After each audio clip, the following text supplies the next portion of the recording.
WSTU, it is 9:06 on this Thursday morning, and that means that it is time for The Forum with your host, Pat Sacco. Good morning, Michael. Morning, Pat. Here we are, closing in on March. Closing in on April. Yeah. Putting a bookend on March. Closing out March, right.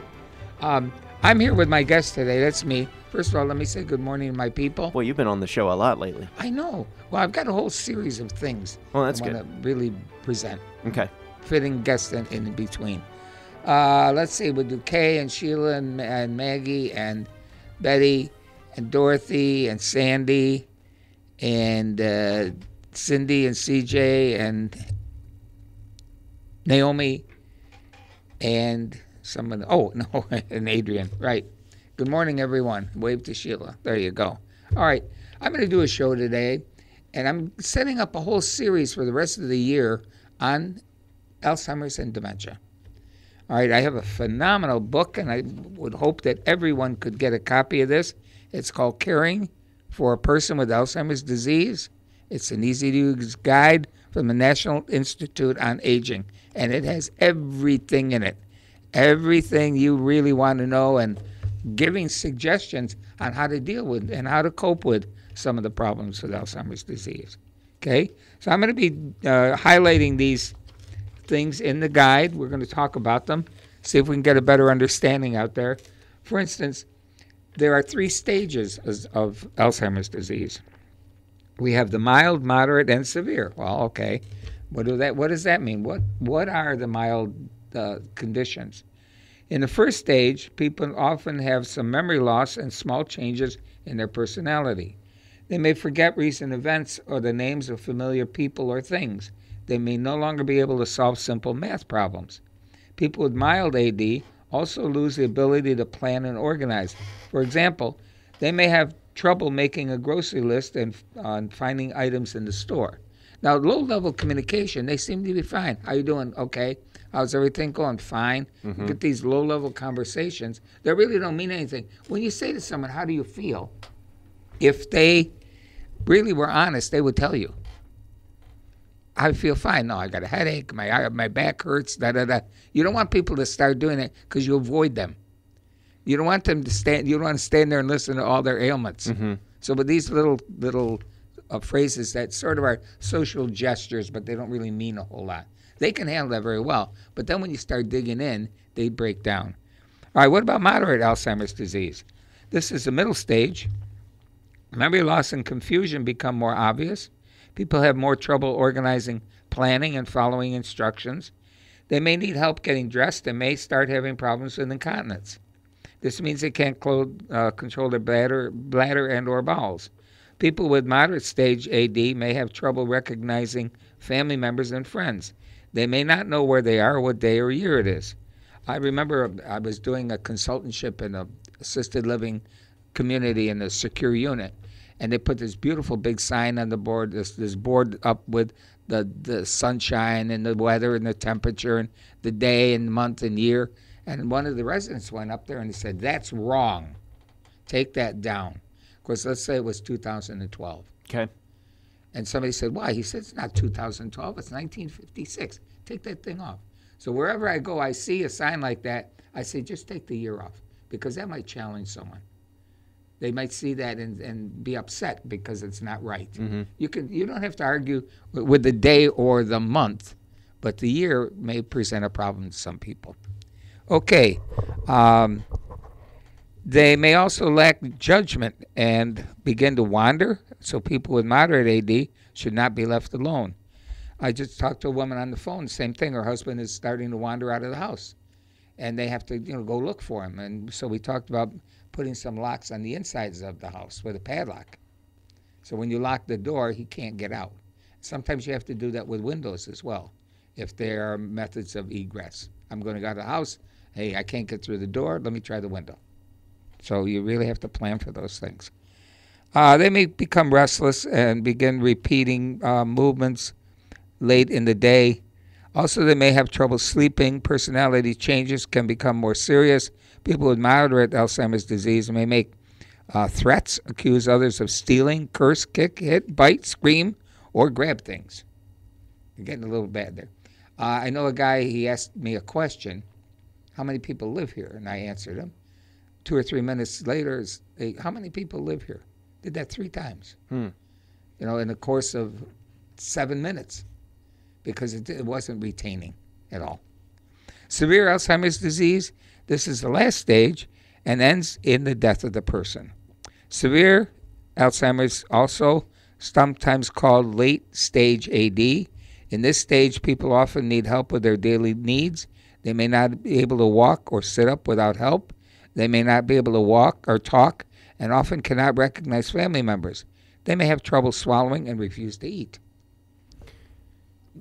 Question. Yes. It says that this stage ends in the death of the individual. Is it because the disease affects the body and causes death, or is it because the people can't take care of themselves and die from some other cause? The disease does not kill you, okay? But it sets up a series of events in your body that are not prone to you being healthy and living long. Yes, brain cells die with this disease, all right? But it's not going to, brain's not going to shut down and kill you. You may die of pneumonia. You may die of a bad fall. Those kinds of things, because you don't have the coping mechanisms to be safe. You don't have the system to be healthy with your body. One of the problems we have is, and again, I'm going to be very careful when I say this, because many people say, all right, my loved one, I'm going to take care of them at home. I'm not going to put them in a nursing home. Well, now we have a problem, because the longer this goes on, the problem increases. The spouse is not a nutritionist. So we're not going to keep the maximum health of this person. The spouse is not a physical therapist. The person may be in a wheelchair and you have to transfer them from the wheelchair to the bed or wheelchair to the toilet. They don't know proper lifting procedures. They may slip and have their loved one fall and fracture their hip, and their loved one will never get up and walk again, after all of that stuff. Can't follow with the rehab. Can't do these things. So your general health decreases because you're not in a position to keep your health up. I know that's sort of evasive, but it isn't a disease that kills you. It's like amyotrophic lateral sclerosis, Lou Gehrig's disease.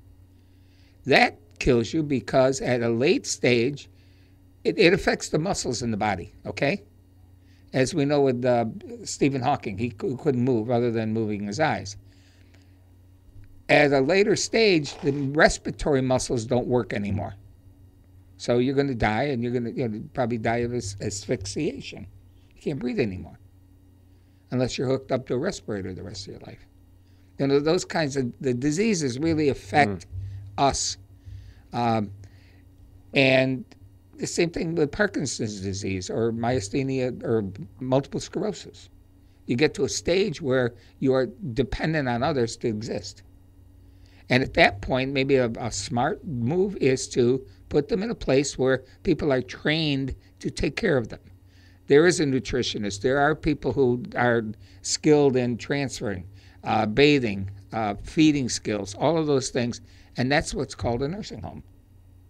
You don't just plunk an old person in there. You put them in an environment that's most conducive to maintaining them as long as you can. Now, this is going to be surprising to a lot of people because you figure, well, nursing homes, you're in there 10, 20 years. The average stay in the United States of a nursing home is less than 2 years. Many people who go in are toward the last stage of their life anyway, but it's less than 2 years. There's obviously some long-term patients, but the average is very low, or very short term, okay?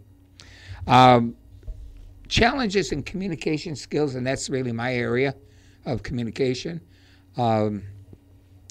It's hard for people with Alzheimer's because they have trouble remembering things. They may struggle to find words or forget what they want to say. Now, we all do that. Like, what's her name? I can't come up with the name. She's about 6 foot tall, red hair. Yeah, that's how I go through life.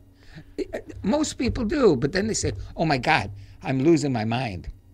Well, how do you lose your mind? Your mind's in your head. You're not going to lose it. You're going to have trouble recalling. I have trouble with names. And I think I told you before, I learned a little scheme that helps me. Because let's say I want to remember Well, I'll give you an example. There was an attorney that went to work for a law firm, an elder law firm, and I could never remember her name. And then we'd be at a meeting, she'd have a name tag on. Oh, yeah, that was it. But then later on, I'd say, well, she was there. Well, who is? Oh, that lady that works for the attorney. Her name was Nicole Ryman. Okay. Now, how did I remember her? The noodle? NR, New Rochelle. Ah.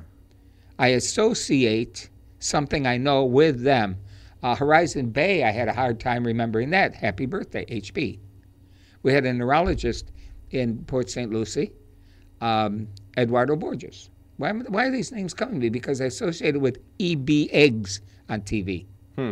So if I can make an association like that, I remember that name. Now, I've taught that to some people. Some people it works, some people it doesn't. But it certainly helps me because I make that connection. And if I don't make the connection, it's gone. And the older we become, the more likely we are to have trouble with things like that. So just because you're going to act like an old man at times, Mike, it's typical. It's typical. I don't think we put enough value on certain things and names and places. And they say to learn a new word, you've got to see it 7 times before it becomes ingrained into your system. Okay. Now, maybe that person you talked to twice. Well, you're not up to the 7 yet. It's not significant. The more significant the person is in your life, the more likely you're going to remember it because you're going to use it more often. Right. Okay. You may feel impatient and wish they could just say what they want to say, but they can't. It may help you to know more about common communication problems caused by Alzheimer's disease. Once you know more, you'll have a better sense of how to cope. And I find that true when I do directions. I don't do counseling, but I do direction. Okay? And for instance, somebody might call and say, we've just been diagnosed. Where do we go? What do we do? I start putting them on that path. But I make sure that they get explanations of what's happening to them. Because I think I've said this before. Knowledge takes the fear away. The more you know about your disease, the less likely you're going to fear it, and the more likely you're going to cope with it or learn how to overcome it. Okay. Here are some communication problems caused by Alzheimer's. Trouble finding the right word when speaking. Problems understanding what words mean. Problems paying attention during long conversations. Loss of train of thought when talking. Trouble remembering steps in common activities such as cooking a meal, paying bills, getting dressed, or doing laundry. Problems blocking out background noises from the radio, TV, phone calls, or conversations in the room. Frustration if communication isn't working. Being very sensitive to touch and the tone and loudness of voices. But wait a minute. I mean, I check off almost all of these. Yeah. And maybe I've got something going on, but I've had these. I do this my entire life. I have trouble finding the right words often when speaking, or sometimes my mind will just go blank on a word. Sometimes I will just start thinking about something, start talking, get distracted, and now I can't remember what I was talking about beforehand.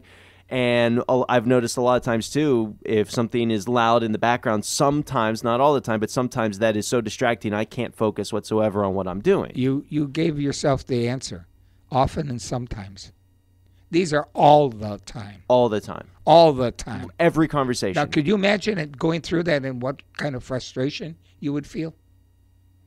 That would be very frustrating. It is. I mean, it is. We don't recognize that. We don't realize from the patient's standpoint. Well, I call them victims. They're a victim of this disease. Mm-hmm. I mean, patient's not strong enough. I want people to know it's a disease that you become a victim, okay? Because you can't do anything about it. You can't be cured of it. And you don't know, but everybody knows it's going to get worse.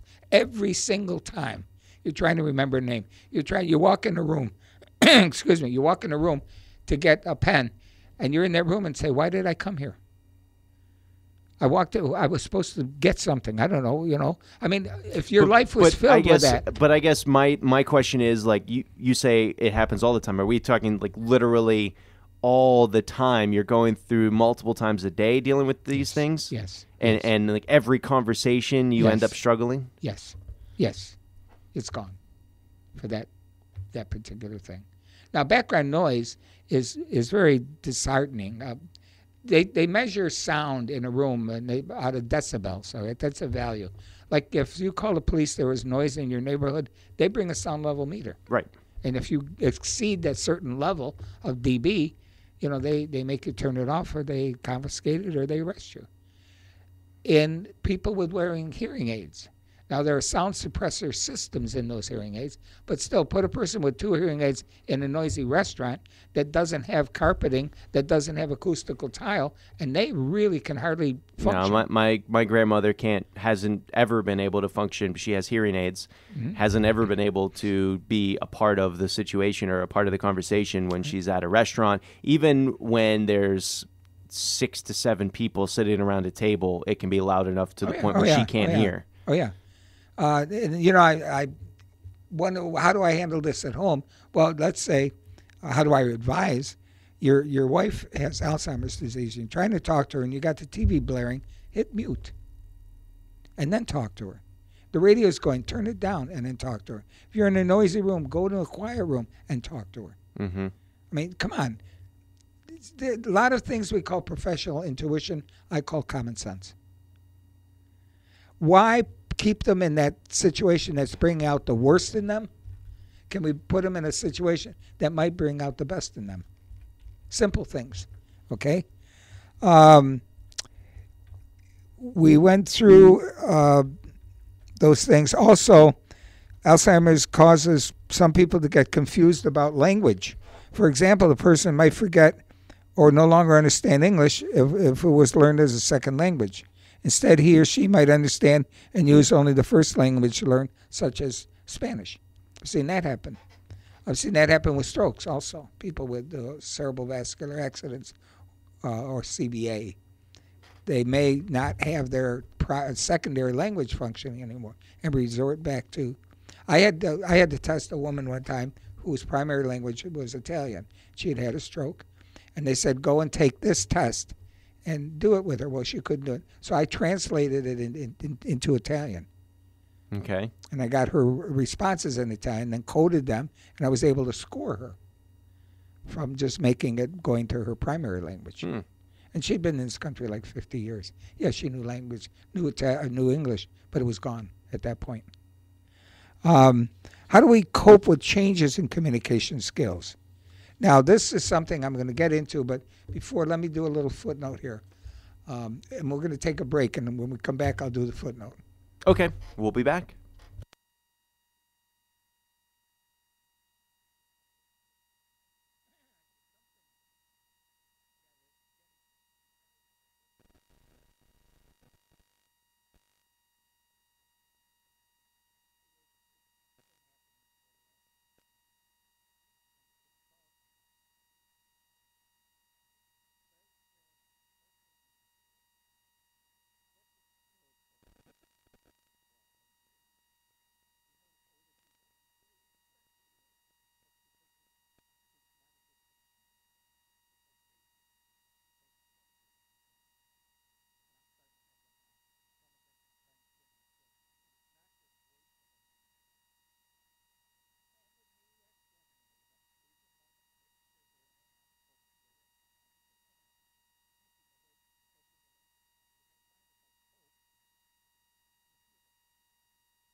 we go back to the forum with your host, Pat Sacco. Thanks, Mike.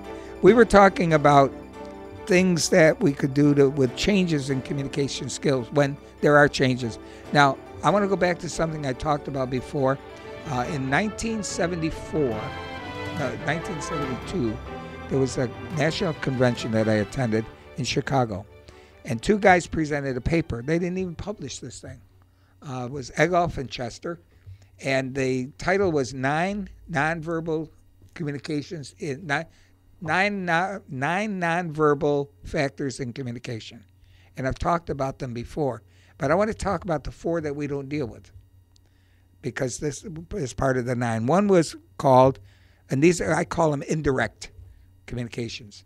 Organismics, your size, your color, whether you're yellow or black or white or whatever. Okay, you can't change those things. These are the things that you present in a room.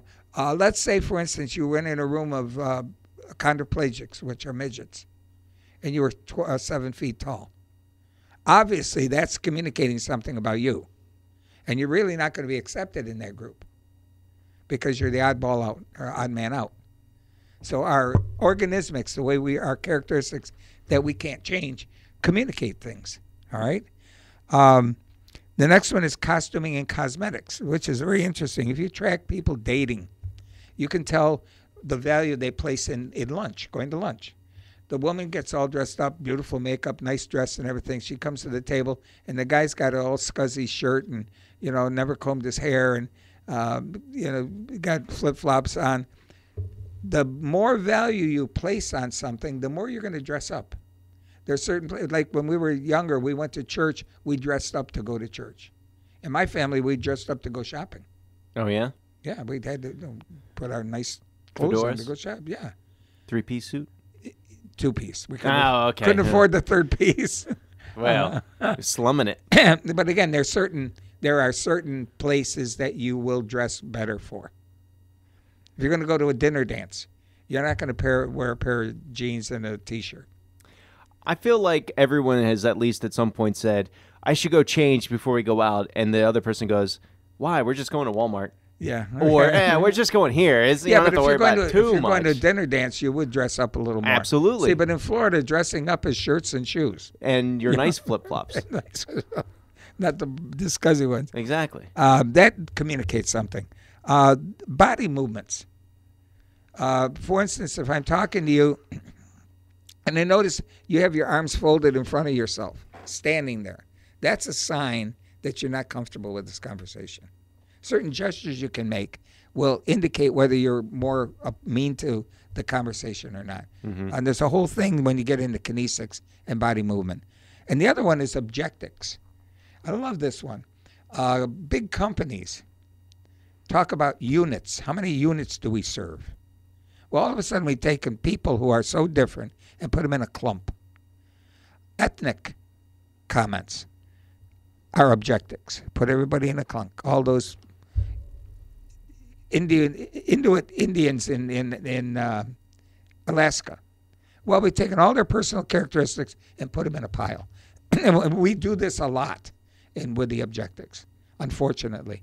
Everybody in Iowa, everybody in Iowa breathe that are alive. Okay, that's okay. But why are we picking on everybody in Iowa? We have many other states. We tend to use objectics a lot. And when you look at news commentaries and stuff, they push that. But that's communication, but it's not a good one. So those are the ones we don't deal with. The direct ones, I think I've called them vent behaviors, VENTT. And tone of voice, and it's all reflected in this manual, by the way. You have to have a good tone of voice. You have to have a soothing voice when you talk to somebody. Did you have a good time? Yes. But did I have a good time? No. Even though I used the right word, my tone of voice said something opposite. Right. Eye contact is really, really big. And again, in here they stress sitting down, looking at the patient, soothing voice. Eye contact can serve as a regulator. If you're in a class and, with 50 people and I say, I need someone to tell me what that summary was. And I look at you when I'm saying that. Just stare at you. You're going to answer. Mm-hmm. And I'm going to say, why did you answer? Well, you picked me. I said, I didn't do anything. My eye contact picked you. Right. Put you under that pressure. Because they start looking around and they look at you, you're going to, okay, yeah, I'll answer. And it's spontaneous. And it's a powerful tool. Eye contact is a recognition factor. You want to have some fun? Go to the mall and walk down the mall like the opposite of where a lot of people are coming. Go the wrong way. And when we do that, if we're within, see a person within 10 feet, if we know them, we continue to look at them, we smile and we nod and we walk by them. If we don't know them, we immediately look away and walk by them as if they weren't there. Right. Reverse it. Pick a stranger, look at them as you're walking by, nod and smile and everything, and they'll return it. And sometimes they stop and turn around and look at you like, I know you. So I give them a recognition factor when I did that. I recognize you. I should know you. I don't know the person at all. So you can have fun with that. Just, throw off their balance a little bit. Mm-hmm. But again, it's a regulation factor and a controlling factor itself. But it's very soothing when somebody sits with you, looks in your eye, and explains something. Very comforting, especially if you're not feeling well. They're not looking at the floor, well, Mike, I got to tell you about your disease. What am I saying? Right. Oh, boy. Yeah. Hey, can I have your car? But if I'm going to explain something, I look at you calmly and do that, okay? Nearness behaviors. They're called proxemics. The chairman of the board of a big corporation doesn't have his office on the first floor of the 54 building. He is up at the 50th floor. Absolutely. The more power you have, the further away you get from people. Like even in Washington, there's a Casa Bianca there. White House. You can't get to the guy. You can't walk in and say hello. He's so far away. You used to. Yeah. No, even before. You could go in. Oh, no, I'm talking about the guy who's living there. You can't get near him. Well, you could back yeah, before there Lincoln. were tours. There's no more tours, are there? No, there's tours. Are there? But I'm saying, like, before Lincoln's time, you could walk. That was the People's House. You could walk right in. Right. Yeah, but I'm not sure we can do that today. Not today. No, you will get tackled. So that's the nearness, and it's kind of neat. Let's say you have a child and they're playing in a corner and doing something you don't want them to do. You say, stop that, and you're on the other side of the room. They won't stop it. You're halfway approaching them, stop it. They won't. The closer you get, the more likely they're going to stop it. Right. Because they're going to get some physical discussion about doing something they're not they're not doing something they should do. So the closer you get, the more attention you get. Now, if I'm going to talk to somebody from across the room, it's a little different than we're sitting like this, with our chairs fairly close together. So that's important too.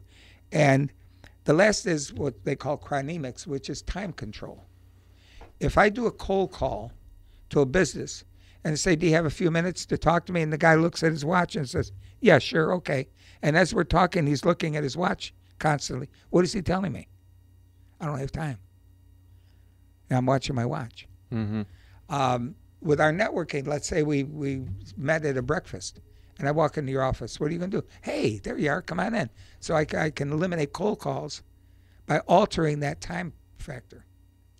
And again, even though we're in a hurry, with an Alzheimer's patient particularly, we have to give them the impression that we have all the time in the world. We're not going to push them to hurry up and tell me this kind of thing. Right. It doesn't work. So when they were talking about it, they said, make eye contact to get his or her attention. Be aware that the tone and how loud your voice is, how you look at the person, and your body language, all those things we just talked about. Body language is a message you send, not by the way you held your, just by the way you hold your body. For example, if you're standing with your arms folded very tightly, you may send a message that you're tense or angry. Excuse me. Encourage a two-way conversation. My voice is really going today. For as long as possible. This helps a person with Alzheimer's feel better about himself or herself. Use other methods besides speaking to help the person, such as gentle touching, to guide him or her. And that's an important thing. Couples who have been married a long, long time, let's say 60 years, they've been married. And they used to hold hands a lot and kiss a lot and hug each other. Now, when the wife approaches the husband, he recoils. And he doesn't want to be touched by her. You know why? He doesn't know who she is. She's a stranger to him. Mm-hmm. Remember I said the most beautiful thing I ever heard was a wife who with Alzheimer's turned to her husband saying, I don't know who you are, but I know you love me. Right. Now, how do we do this? It's a simple thing. We put him on the end of a couch. I sit in front of him in a chair, knee to knee. Okay? And I might even hold his hand. I'm talking to him, and she's sitting at the end of the couch. So I give her a little eye contact. She moves a little bit toward him. We talk, moves a little more. Finally, they're shoulder to shoulder, and we're talking. Then she puts her arm around him or holds his hand and looks at him. And so I'm reintroducing her as someone who's important to his environment and not as a husband or a wife, but someone who's taking care of him. And now that she's touching him or holding his hand, she can then maybe do that again and without having him recoil. Little simple thing that we can do in a series of steps to reintroduce them. Again, professional intuition? No, common sense. Why have that a barrier? And why not deal with it? We need to deal with it. I'm looking at this from the victim's point of view and from the caregiver's point of view, not from the professional point of view. Because I can come up with all good stuff professionally, and I'm going to, blow over the caregiver.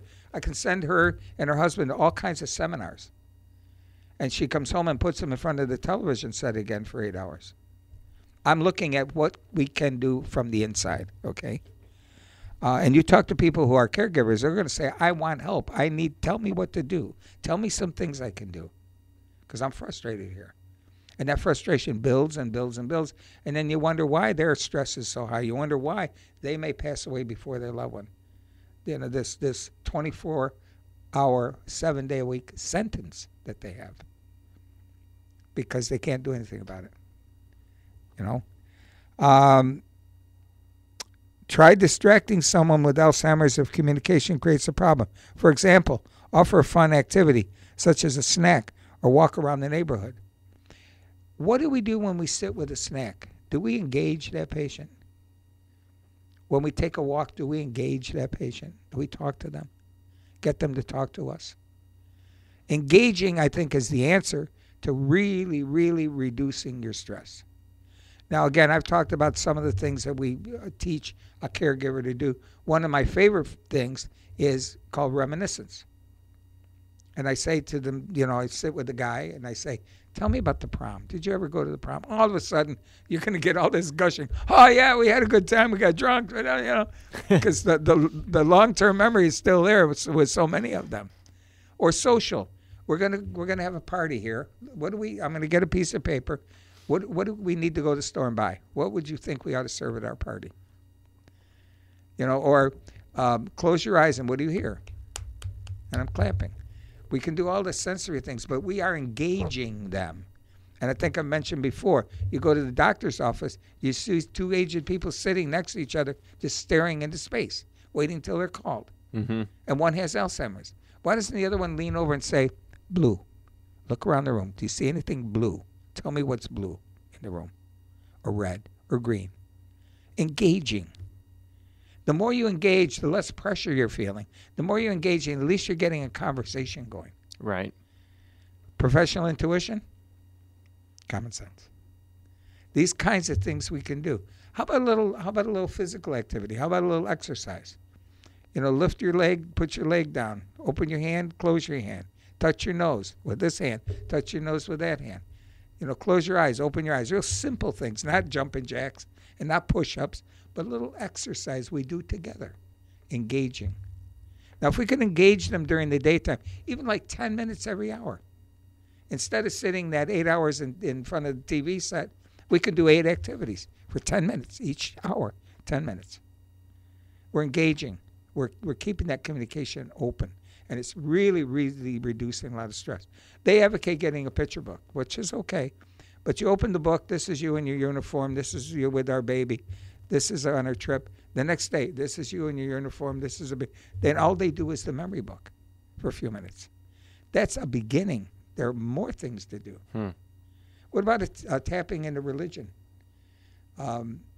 People say, well, you shouldn't do that. Well, these people were raised in religion. How about singing a couple of religious songs together? Go in the right brain, and the words are there. We can sing.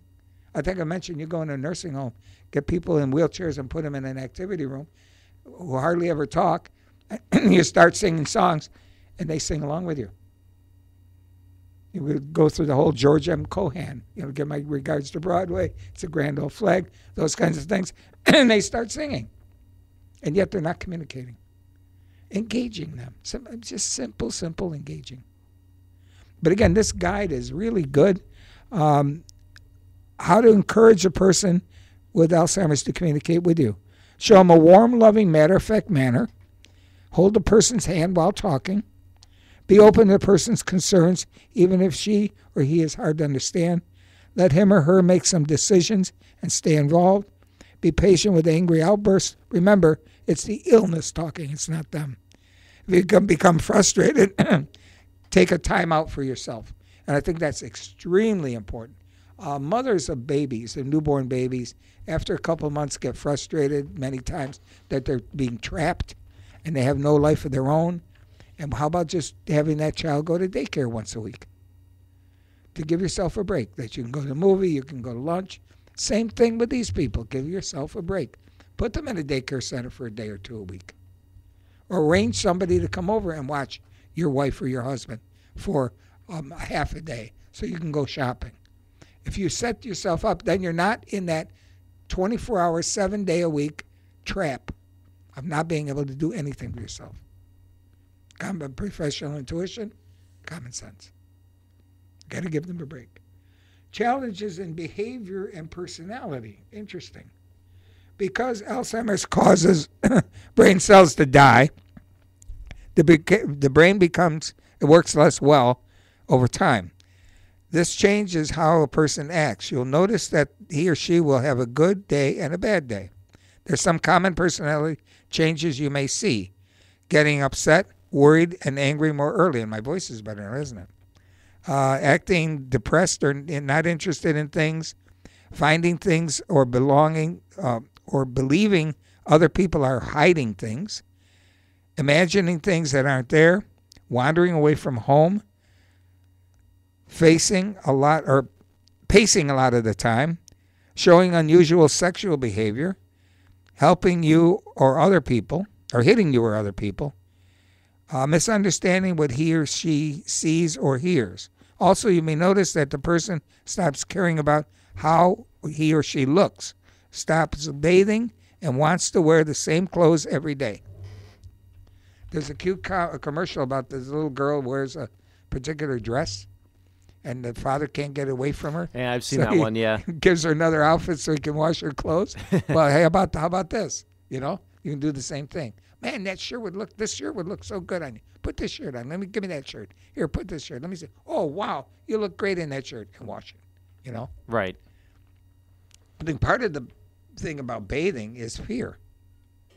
What's in bathing? What's in the bathroom? Tile.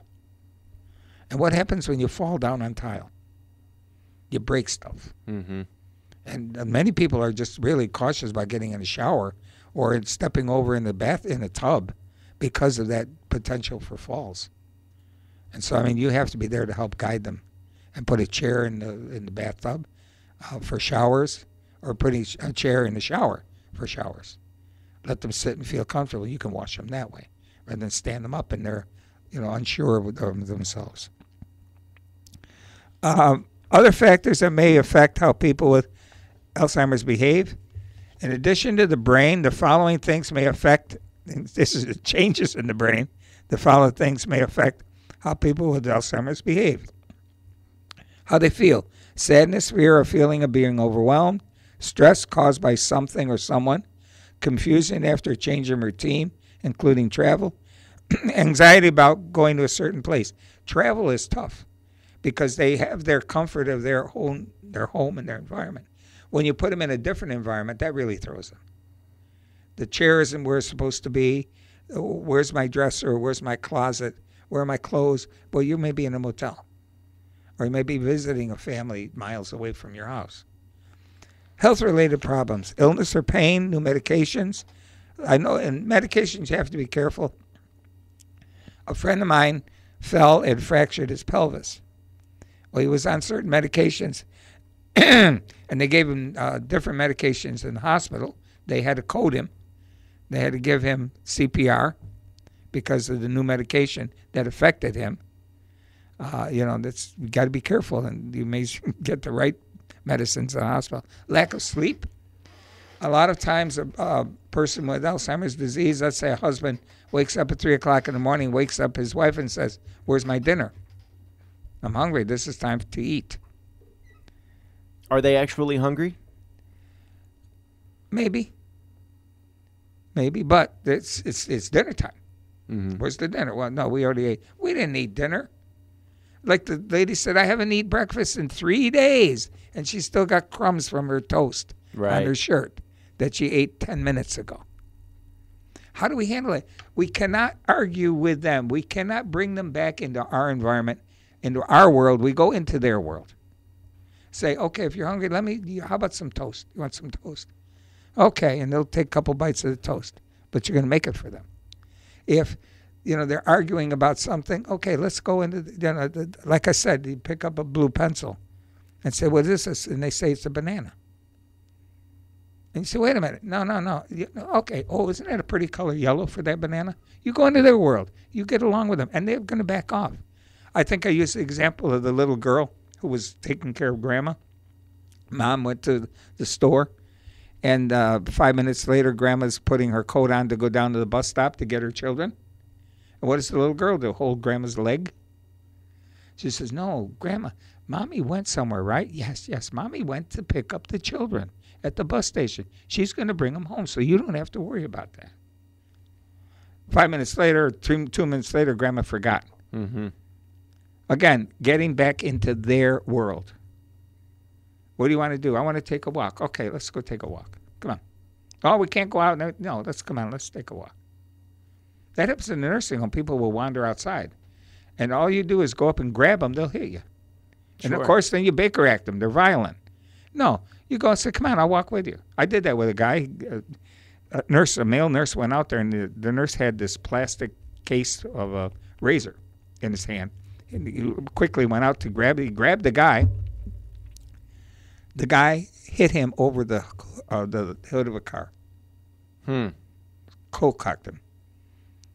Don't grab me like that. So I waited and I walked to him. I said, come on, let's take a walk. So we're walking around. I said, boy, isn't it hot out here? Yeah. I said, I want some air conditioning. How about you make me feel cooler? Yeah, okay. We walk right in the front door. You don't grab them and tackle them. I've seen 3 or 4 people tackle someone who's wandering. You don't do that.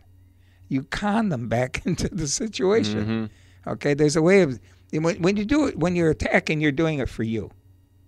When you do something like that, you're doing it for them. Professional intuition, common sense. Okay, these are human beings.